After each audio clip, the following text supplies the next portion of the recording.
Hello and welcome. मैं आपका दोस्त एंड होस्ट मनिंदर सिंह। आप देख रहे हैं समर क्लासेस दी सक्सेस पॉइंट, जिसमें आपको मैथ्स के बेसिक कंसेप्ट करवाए जाएंगे कि किस प्रकार बड़ी से बड़ी संख्या को एक ट्रिक के द्वारा बड़ी ही आसानी से किस प्रकार किया जा सकता है। तो चलिए, वीडियो को स्टार्ट करने से पहले लाइक कर दीजिए, शेयर कर दीजिए और चैनल को सब्सक्राइब कर दीजिए। और यदि आपने अभी तक पार्ट नंबर 1 से लेकर 11 नहीं देखे हैं तो उन्हें भी देख लीजिए, ताकि आपको इस वीडियो में जो करवाया जा रहा है वो आपको अच्छे से समझ में आ जाए। तो जैसा कि अपने लास्ट वीडियो के अंदर परसेंटेज का टॉपिक स्टार्ट किया था, उसी प्रकार इस वीडियो के अंदर भी अपने परसेंटेज का ही टॉपिक करेंगे। चलिए स्टार्ट करते हैं परसेंटेज। चलिए स्टार्ट करते हैं वीडियो को। परसेंटेज का फर्स्ट क्वेश्चन करते हैं कि किस प्रकार आपको लास्ट जो वीडियो के अंदर मैंने कन्वर्जन बताई थी उसका यूज करते हुए क्वेश्चन को किस प्रकार करना है। तो देखिए, फर्स्ट क्वेश्चन अपना, दिल्ली से जयपुर का कुल किराया है 200 रुपये। यदि किराए में 20% की वृद्धि हो जाए, तो बड़ी ही इंपॉर्टेंट लाइन है ये, यदि किराए में 20% की वृद्धि हो जाए या हो गई हो तो अब कुल किराया कितना होगा। तो सबसे पहले आपको यह देखना है कि यदि 20% है तो उसको कन्वर्जन में चेंज करते हैं तो कितना बनता है। आपने याद कर लिया होगा, आई होप, कि 20% को बोला जाता है 1/5। देखिए, बहुत ही आसानी से, बहुत ही जल्दी क्वेश्चन हो जाएगा। आप ही के सामने मैं करने जा रहा हूं। दिल्ली से जयपुर का कुल किराया कितना है? 200 रुपए। 200 रुपए है दिल्ली से जयपुर का कुल किराया। और 20% को क्या लिखा जाता है? 1/5। 1/5। देखिए, अब गुणा करना बहुत ही आसान हो जाएगा। 500 के 20, यहां पे कितना आ गया?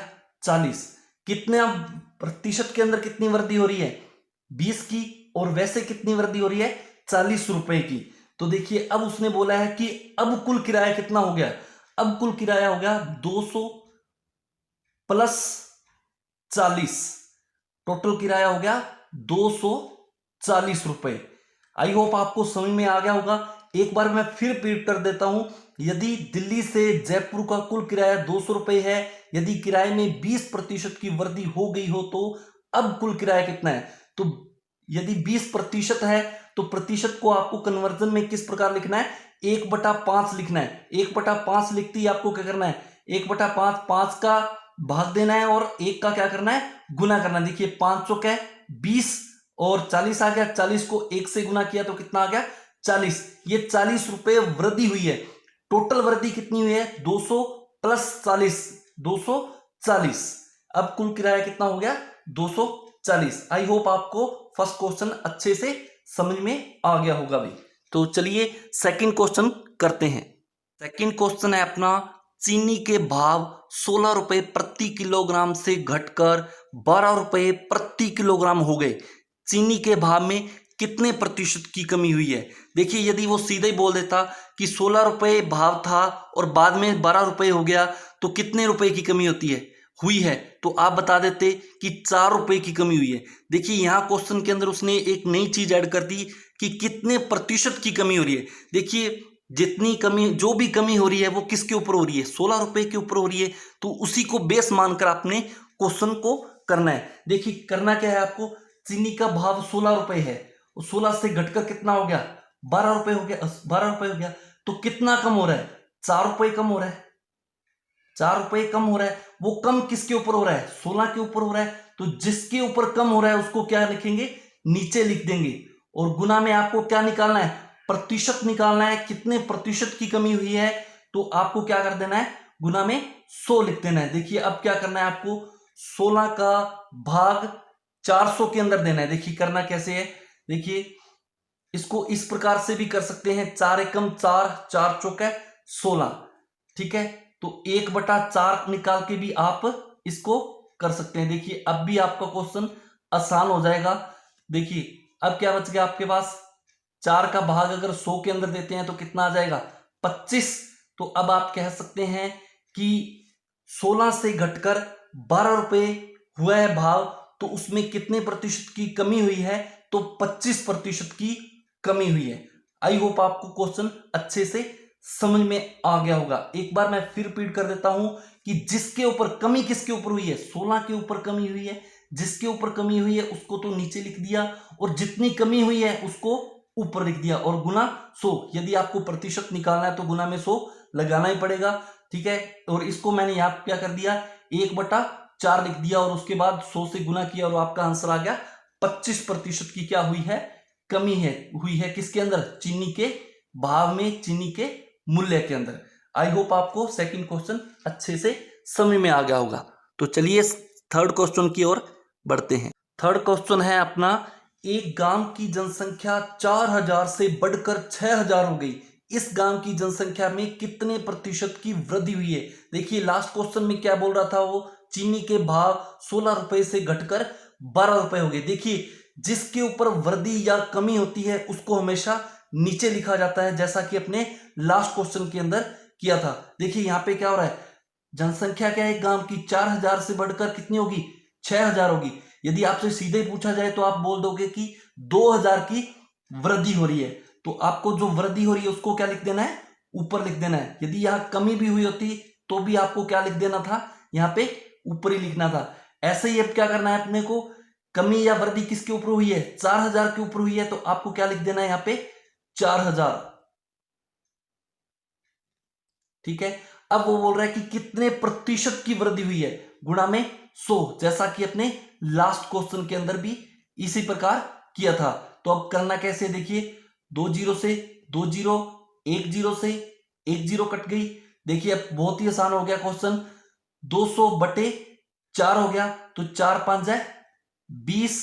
तो कितने प्रतिशत की वृद्धि हो रही है, 50% की वृद्धि हो रही है। एक गांव की जनसंख्या में वृद्धि हो रही है कितने की, 50% की वृद्धि हो रही है। आई होप आपको थर्ड क्वेश्चन अच्छे से समझ में आ गया होगा। देखिए करना वही है जैसा कि लास्ट क्वेश्चन में हुआ था अपने। देखिए करना क्या था, 4000 से 6000 हो रही है गांव की जनसंख्या, तो कितनी वृद्धि हो रही है, 2000 की वृद्धि हो रही है। जो वृद्धि हो रही है उसको ऊपर लिख दिया, जिसके ऊपर वृद्धि हो रही है उसको नीचे लिख दिया, गुणा में 100 और आपके उसके बाद कैलकुलेशन करने पर अपना आंसर आया 50% की वृद्धि हुई है गांव की जनसंख्या में। तो चलिए आई होप आपको थर्ड क्वेश्चन भी अच्छे से समझ में आ गया होगा। फोर्थ नंबर क्वेश्चन, सनी को एक परीक्षा में उत्तीर्ण होने के लिए 36% अंक प्राप्त करने थे, उसने 24% अंक प्राप्त किए तथा 9 अंकों से अनुत्तीर्ण हो गया, फेल हो गया। तो पूर्णांक ज्ञात करने हैं, कुल अंक कितने थे परीक्षा में वो ज्ञात करने हैं। देखिए करना क्या है आपको सबसे पहले ये ध्यान देना है कि यदि वो 36% अंक प्राप्त कर लेता तो वो क्या हो जाता, पास हो जाता। उसने प्राप्त कितने किए हैं, 24% अंक प्राप्त किए हैं। तो देखो और उसके पास और फेल का जो डिफरेंस है वो कितना है। यदि वो 36% प्राप्त करता तो वो पास हो जाता और 24% प्राप्त किए हैं तो वो क्या हो गया, फेल हो गया। तो इन दोनों के बीच का डिफरेंस कितना है, दोनों का डिफरेंस है 12, यहां लिख रहा हूं मैं 12। चलिए अब देखिए आगे क्या करना है आपको, कितने अंकों से अनुत्तीर्ण हो रहा है, अंक 9 अंकों से अनुत्तीर्ण हो रहा है, वो फेल हो रहा है। तो ऊपर क्या लिख देंगे 9 और गुणा में 100। अब देखिए करना बहुत ही आसान हो जाएगा, 900/12 लिख देता हूं मैं ताकि आपको अच्छे से समझ में आ जाए। 12 7 84, कितने बच गए 6, 12 5 60। देखिए यदि ये आपको समझ में आ गया होगा कि 75 अंक, टोटल अंक कितने थे 75 अंक। तो आई होप आपको 4 नंबर क्वेश्चन अच्छे से समझ में आ गया होगा। चलिए आज के लिए इतना ही। आई होप ये चारों क्वेश्चन आपको अच्छे से समझ में आ गए होंगे। तो जैसा कि मैंने लास्ट वीडियो के अंदर कन्वर्जन करवाई है उसको भी याद कर लीजिए भाई, उसका यूज़ करना सीख लीजिए ताकि आपको नेक्स्ट वीडियो के अंदर जो मैं परसेंटेज करवाऊंगा उसमें भी आपको वो अच्छे से यूज़ करना आ जाए भी। तो चलिए आज के लिए इतना ही। खुश रहिए, आबाद रहिए और चैनल को लाइक कर दीजिए, शेयर कर दीजिए और सब्सक्राइब कर दीजिए। चलिए आज के लिए इतना ही। थैंक यू, धन्यवाद, जय हिंद, जय भारत।